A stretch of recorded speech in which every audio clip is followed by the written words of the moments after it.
Olá, pessoal, tudo bem? Eu espero que você esteja bem. Se você estiver bem, o mundo vai estar bem e o universo vai agradecer imensamente. É, Esse canal é um canal que eu sempre falo, né? É um canal que junta a gnose, né, aos aspectos de estudos ufológicos, né, compreendendo a existência de mundos, realidades, existencialidades, ok? Por isso eu chamo de exognose. Por quê? Porque já existe a exoteologia, que é uma teologia estudando, tá, a possibilidade da existência de vida chamada extraterrestre ou vida chamada não humanas.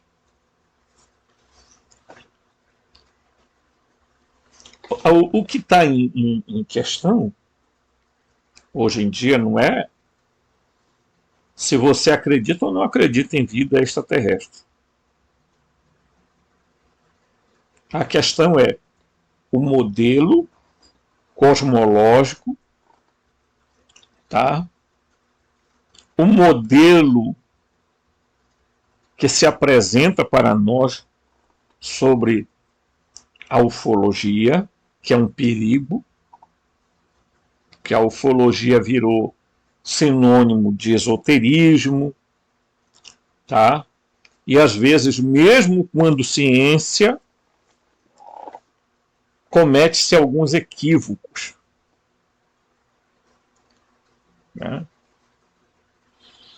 Depois também existe o excesso de pessoas aí que todos os dias tem um reptiliano para apresentar, um metamorfo, né?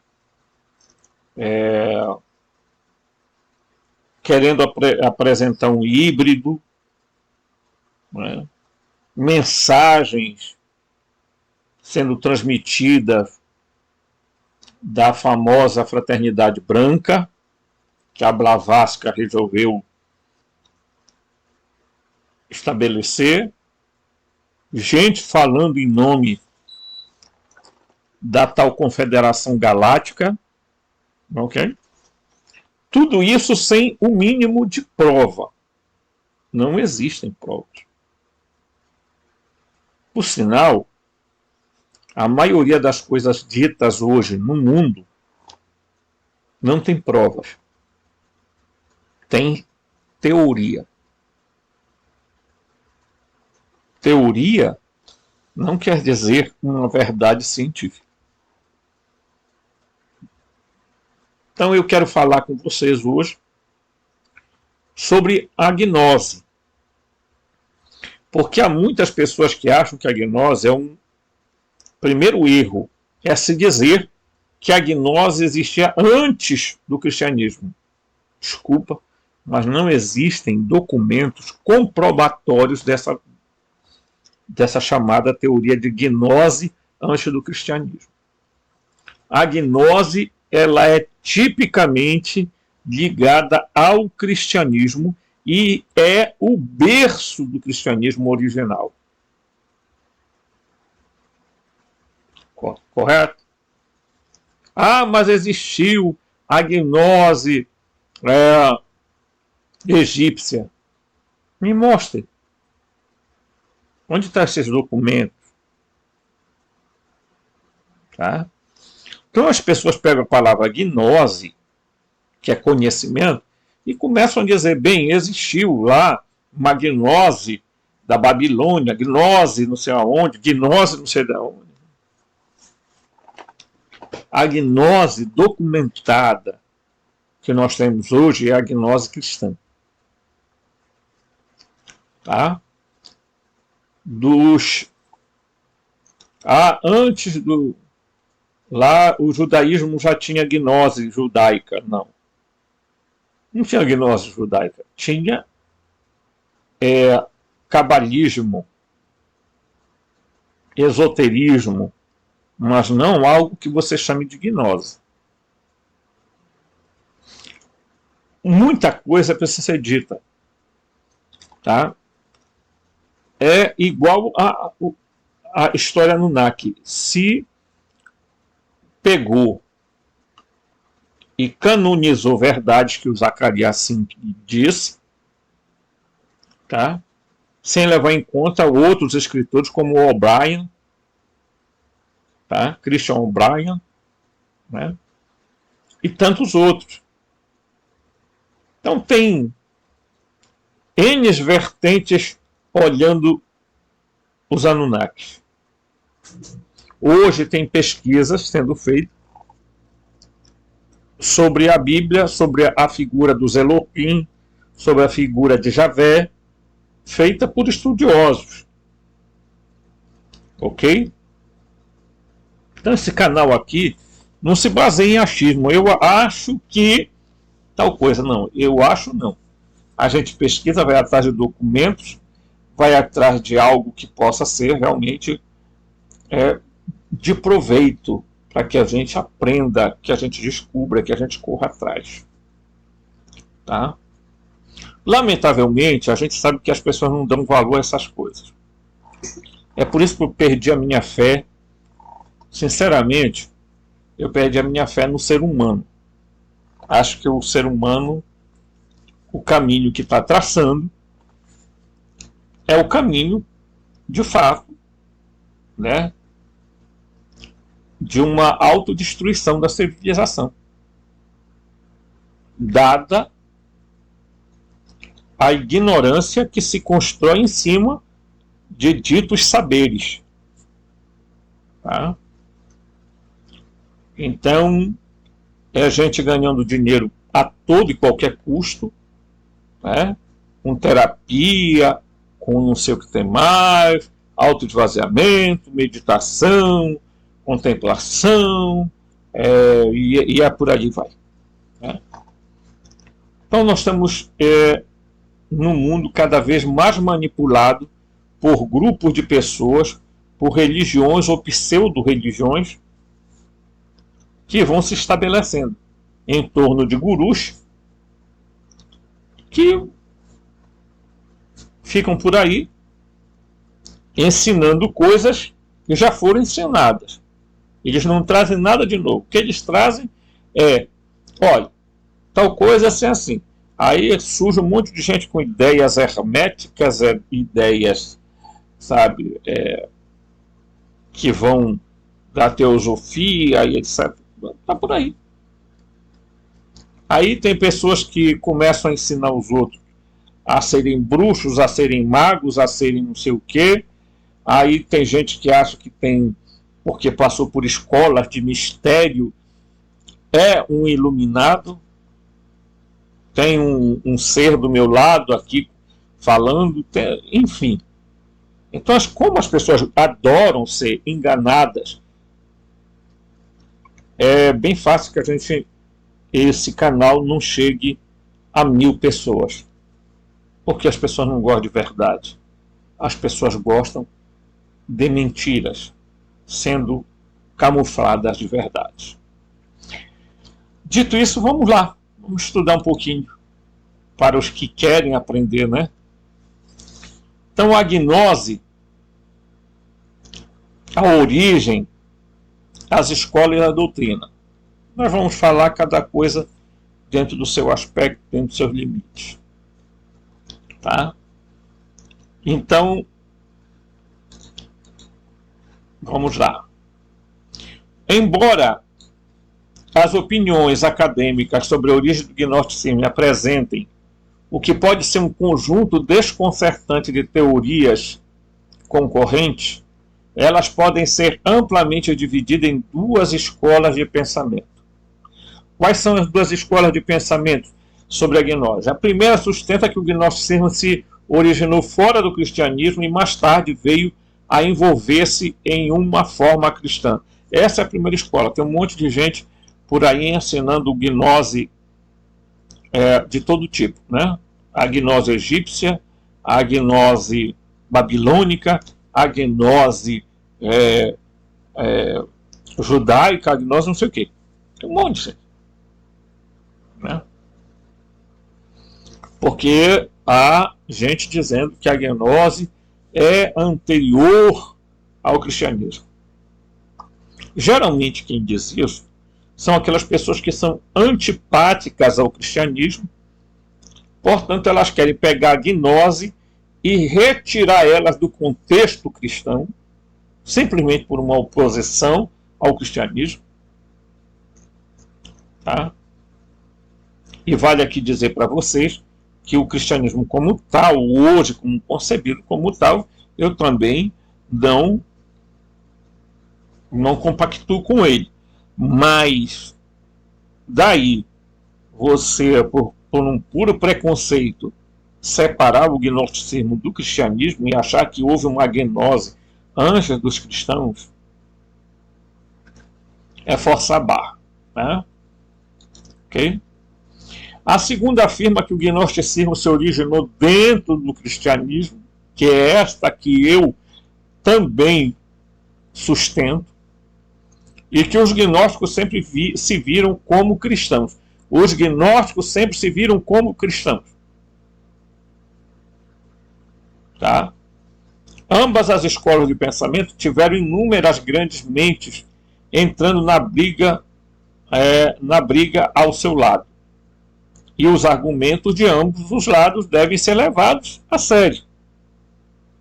No entanto, o peso da evidência que agora possuímos recai sobre aqueles que veem no gnosticismo um movimento totalmente cristão. Tá?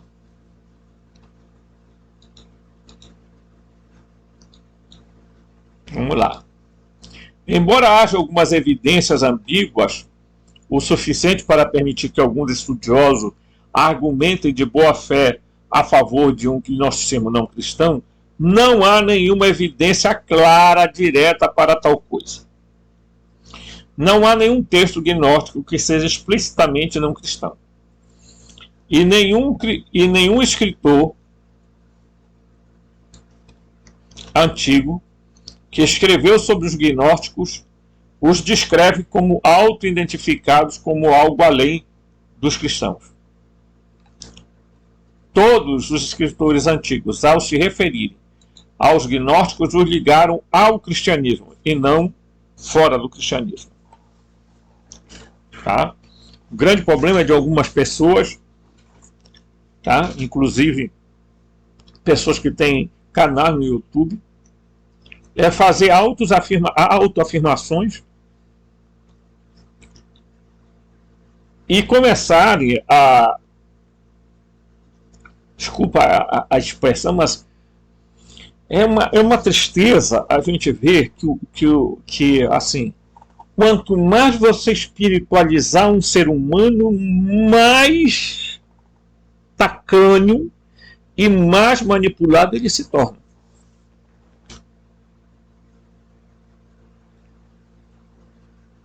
Tá? Esoterize uma pessoa e ela vai se tornar tacanha.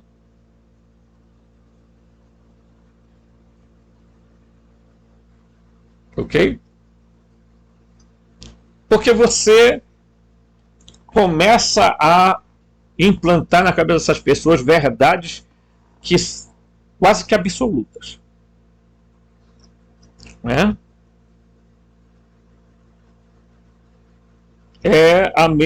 Os argumentos que a gente vê por aí de esoterismo, espiritismo, teosofismo, toda essa camada de coisa, cabalismo, tá? Hermetismo, é tudo isso. Quando enfiado em cabeça de gente que não consegue, sabe, fazer raciocínios lógicos, essa pessoa começa a acreditar em tudo.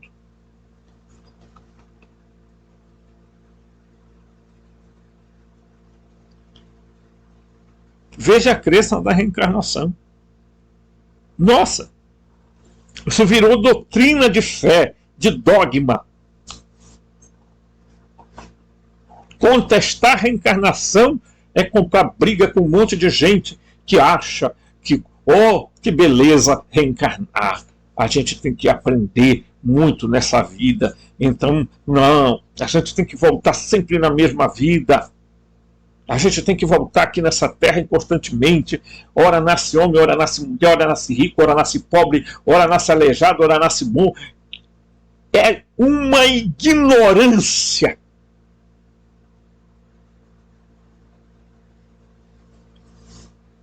Ah, mas a reencarnação é uma doutrina antiga que remonta a séculos,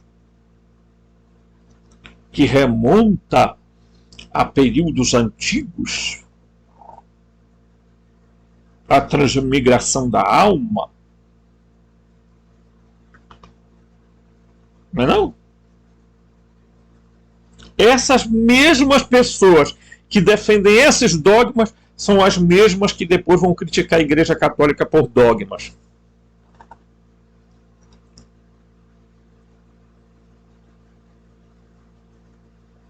Elas estão cheias de dogmas na cabeça, mas elas acham que dogma errado é o dogma católico, é o dogma não sei de quem, é o dogma não sei de quem. Estão cheias de dogmatismo. Essas pessoas serão as que vão mais sofrer nessa terra quando as verdades começarem a aparecer. Porque eu me pergunto aonde essas pessoas vão se sustentar.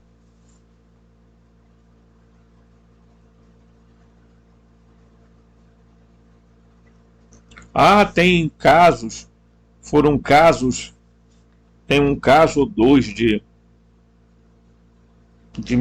10, 5, 6, sabe? Tem 1 em 1000, mas as pessoas dizem, não, tem uma pessoa que se lembra de onde ela nasceu, que eu não sei o quê, e para elas basta, para que isso seja comprovado, de que a reencarnação existe e papo encerrado.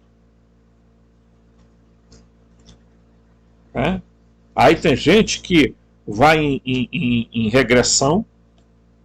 Ah, eu fui Napoleão Bonaparte. Ah, eu fui Nero. Ah, eu fui não sei o que.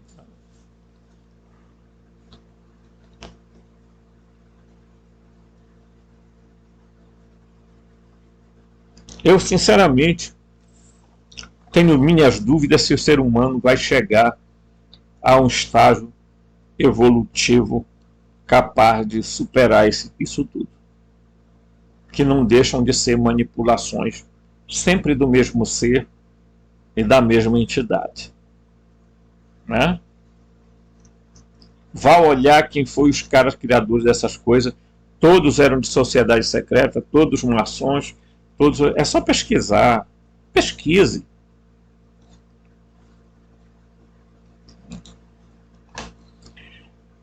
Não há nenhum texto gnóstico que seja explicitamente não cristão.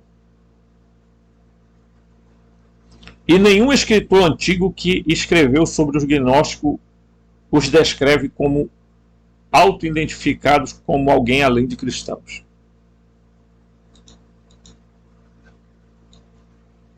Por exemplo,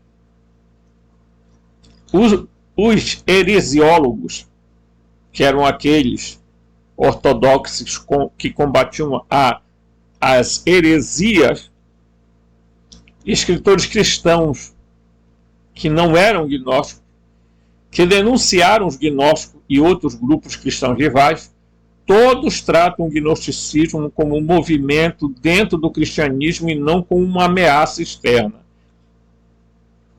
Vocês acham mesmo que alguém iria se preocupar com o gnosticismo se ele fosse um movimento externo ao cristianismo?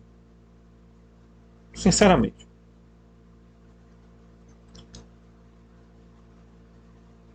Não.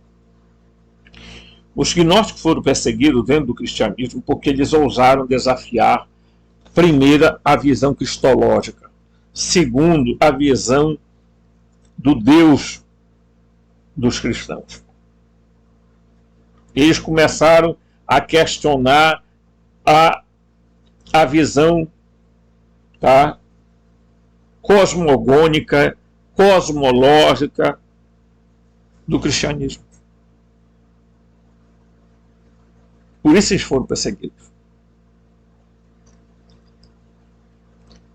Não, os gnósticos não eram o que muita gente pensa por aí, que eles eram pessoas assim, tipo assim, eles tomavam uma dosezinha de ayahuasca, né? E começavam a ver fenômenos místicos.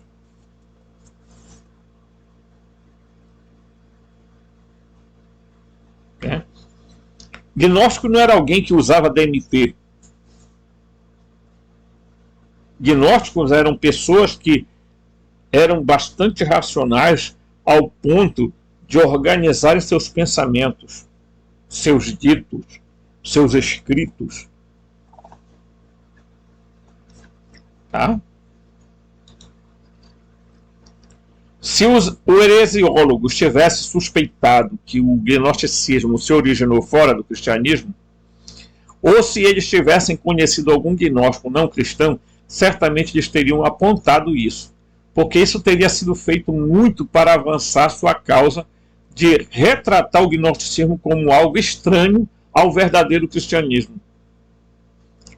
Pelo que sabemos, tal possibilidade nunca ocorreu. Tá?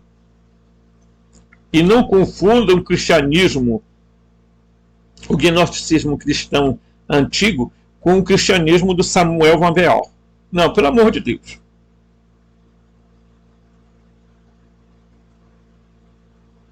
Não confunda o gnosticismo primeiro com esse neognosticismo que nós temos hoje. Alguns completamente deturpados.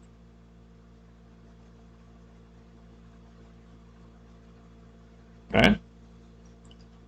Então, o gnosticismo nasceu dentro da comunidade cristã e era identificado como cristãos. Senão os heresiólogos teriam dito: esse movimento se baseia em informações que vieram de não sei de onde. Não. Eles nunca trataram o gnosticismo como algo estranho ao cristianismo.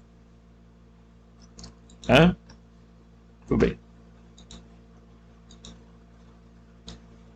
No terceiro século, os gnósticos chamaram a atenção e condenaram o filósofo platônico pagão Plotino e seus alunos. Os gnósticos, prestem atenção,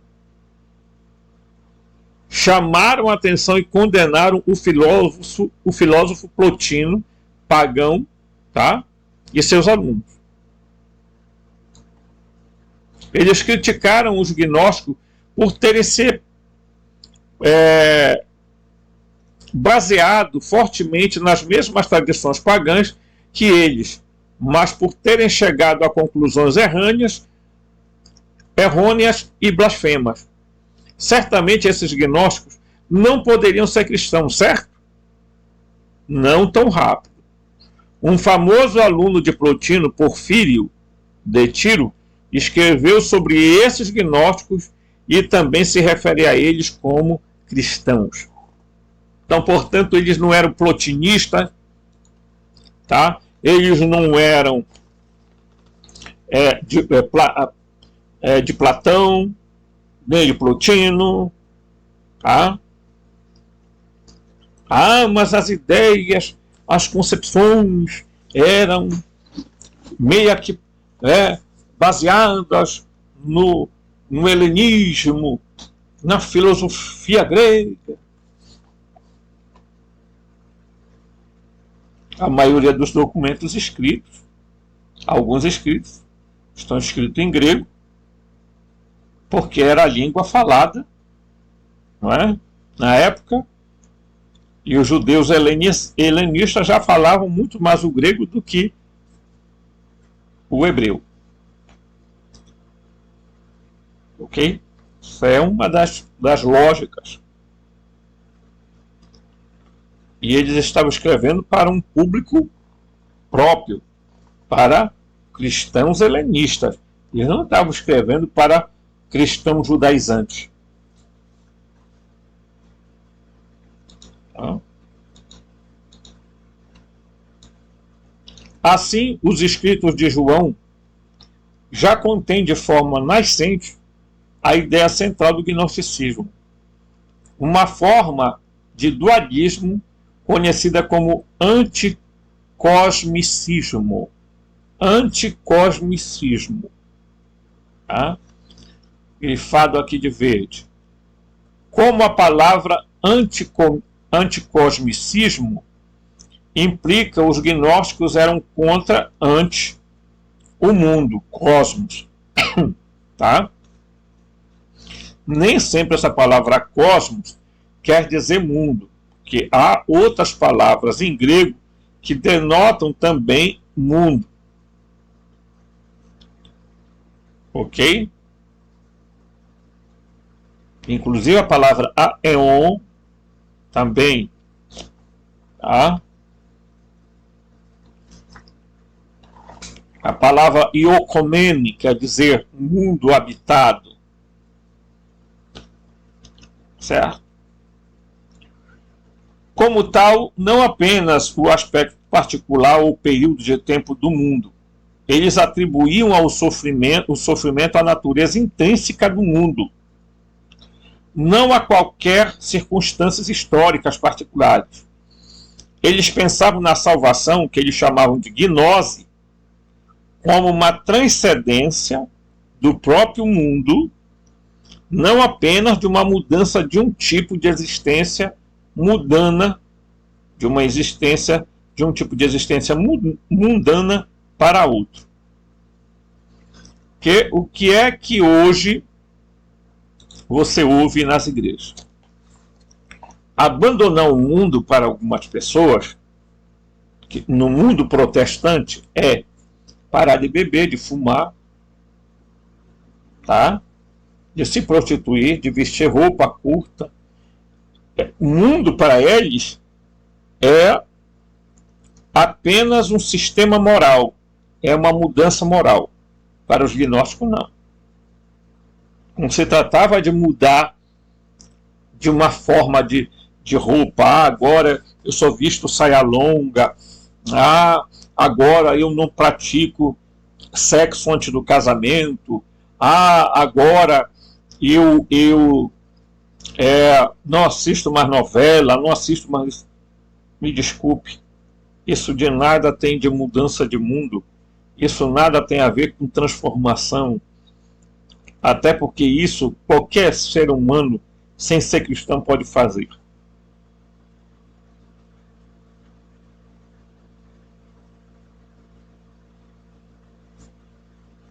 Né?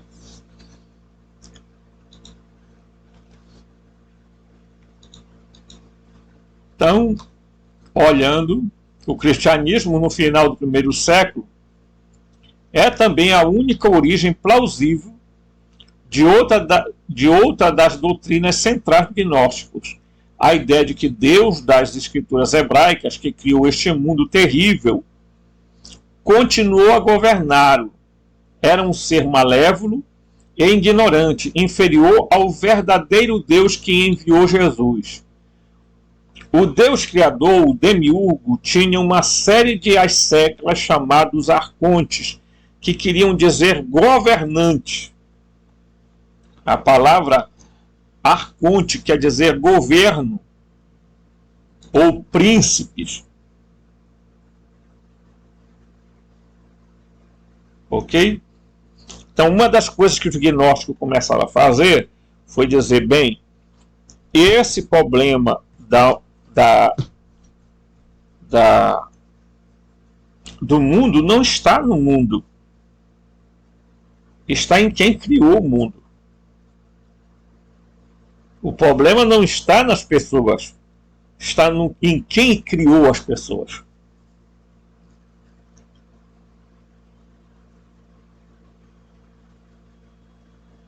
Né? É muito diferente.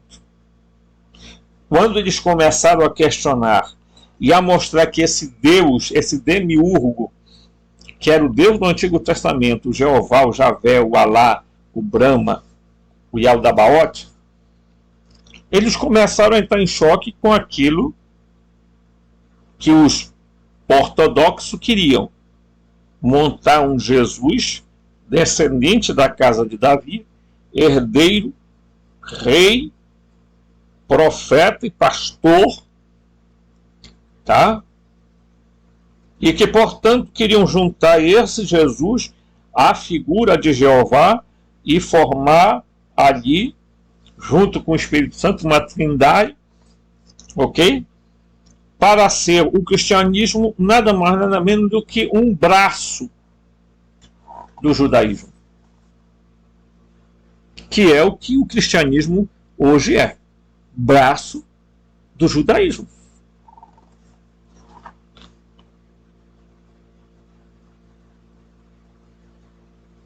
Né? Quantas igrejas foram ajudadas a ser fundadas no Brasil por maçons e por trás por judaizantes?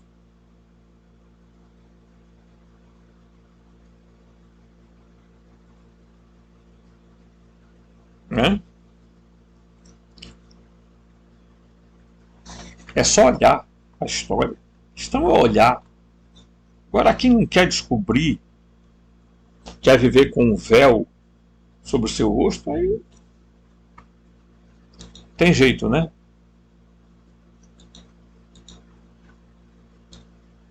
João está convencido de que o mundo é governado, tá? É governado por tal ser, embora, é claro, ele não identifica o tirano cósmico como Deus hebreu. Então ele diz em 1 João 5,19: sabemos que somos filhos de Deus e que o mundo inteiro jaz no maligno. Quem é o maligno? Aí sabe quem é o maligno?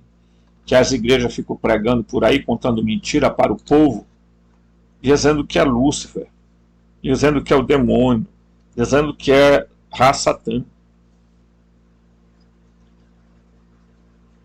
O maligno aqui é quem criou esse mundo.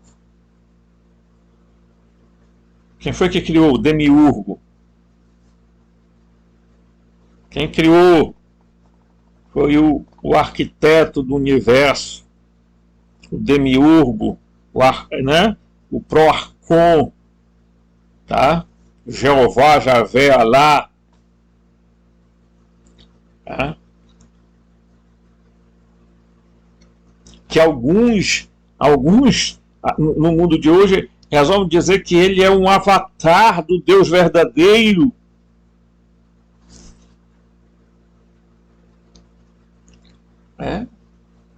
O que seria terrível, porque seria dizer que a fonte, que o Deus verdadeiro, que a deidade verdadeira projetou um avatar que reproduz as mesmas coisas que ela. Então nós teríamos que concluir que quem fez o avatar tem as mesmas deficiências do avatar.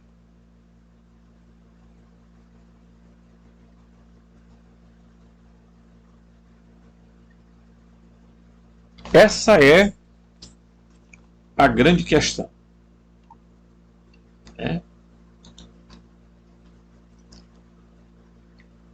Em 3 lugares, João 12:31, João 14:30 e João 16:11, João chama especificamente esse ser de o arconte deste mundo, o governante deste mundo ou o príncipe deste mundo. Paulo também usa repetidamente o termo arconte e outros termos semelhantes para se referir a seres nefastos que governam o mundo da parte do céu abaixo do céu mais alto. Né? Porque Paulo tinha a compreensão exatamente esta aqui. Não lutamos contra homens de carne e sangue, mas contra principados, arcontes, tá? Contra os príncipes deste mundo tenebroso, pelos espíritos das trevas espalhadas pelos ares, pela atmosfera. O apóstolo Paulo, no capítulo 6 de Efésios.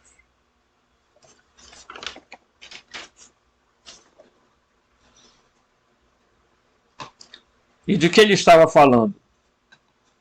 De anjinhos, de seres inorgânicos, porque agora a narrativa é inorgânico, dimensionais. Não, esses seres não são inorgânicos, não, querido. Se você está querendo dizer que esses seres não são biológicos, também está cometendo um equívoco. Eles são préter-biológicos. São préter-naturais. É porque essas pessoas que ficam chamando de inorgânicos, perguntam onde foi que elas, quem disse para elas e qual é o conceito de inorgânico para elas.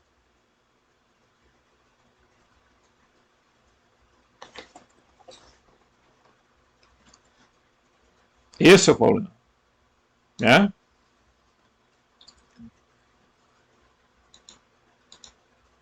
Então, meus queridos amigos,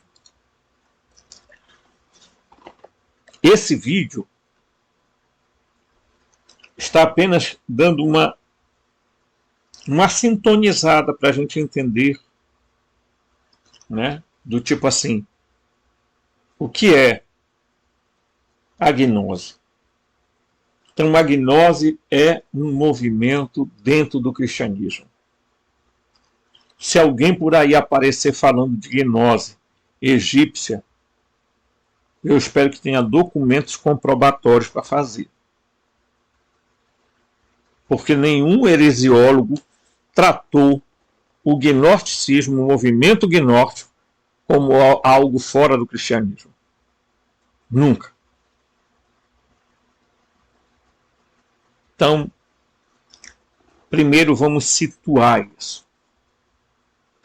E o que os gnósticos falavam a respeito desses seres, dos arcontes e do demiurgo, é a mesma coisa que depois a Bíblia vai relatar como Elohim, né? Vai relatar como Javé. As tabuletas da Suméria vão relatar como os Anunnakis, né? Só que os Anunnakis tinham pelo menos 3 expressões diferentes. Uma era os Dijin, ou Diji, tá? Que queria significar Deus, propriamente dito. Os outros eram os Anunnaki, aqueles que estão entre o céu e a terra, e os outros eram chamados Zigigues, que para alguns queriam dizer caídos ou os de baixo. Tá? Então, quando as pessoas começam a estudar a gnose, elas sabem que os gnósticos estão falando de seres que não são seres místicos, eles estão falando de seres reais. Tá? Eles estão falando de seres não humanos, de seres extraterrestres. É isso mesmo. Os gnósticos estavam falando de seres extraterrenos, segundo a compreensão deles. Ok? Agora, cada um de nós precisa olhar e ler os textos gnósticos. Não adianta só as pessoas falarem de gnose. Ah, mas eu nunca li nenhum livro sobre gnose. Ah, se tu for ler do Samael Conveal, tu vai ficar perdido, meu querido. Tá? Então eu recomendo que você leia, por exemplo, o Evangelho de João, lançado pela editora Garba Lux. Está aqui, ó. Compre primeiro esse livro aqui, ó. Aqui, ó. Garba Lux, tá? A Gnose de João. Pronto. Começa a leitura por aí. Para você entender. Porque senão você vai ficar comprando livro de gente que diz assim, ah, nós estamos falando sobre gnose, com uma interpretação completamente equivocada, cheia de misticismo, para favorecer escolas de mistério e essas chamadas organizações que têm o objetivo de enaltecer o Gadu e não mostrar para você quem é verdadeiramente este ser. Tá? O Gadu não é a Sofia. É bom as pessoas deixarem claro isso. Porque tem muita gente por aí dizendo que Gadu tem a ver com a Sofia. A Sofia não fez o universo físico. Ela criou as substâncias, mas não a formou. Não criou o universo biológico, físico-biológico. Quem criou foi o Proarchon, o Demiurgo, junto com todos os seres que ele criou também. Tá bom? Forte abraço e até o próximo vídeo. Deixe seu like, se inscreva no canal, toque o sininho de notificação e se puder e quiser ajudar, o Pix está no meio do início do vídeo. Forte abraço e até o próximo vídeo.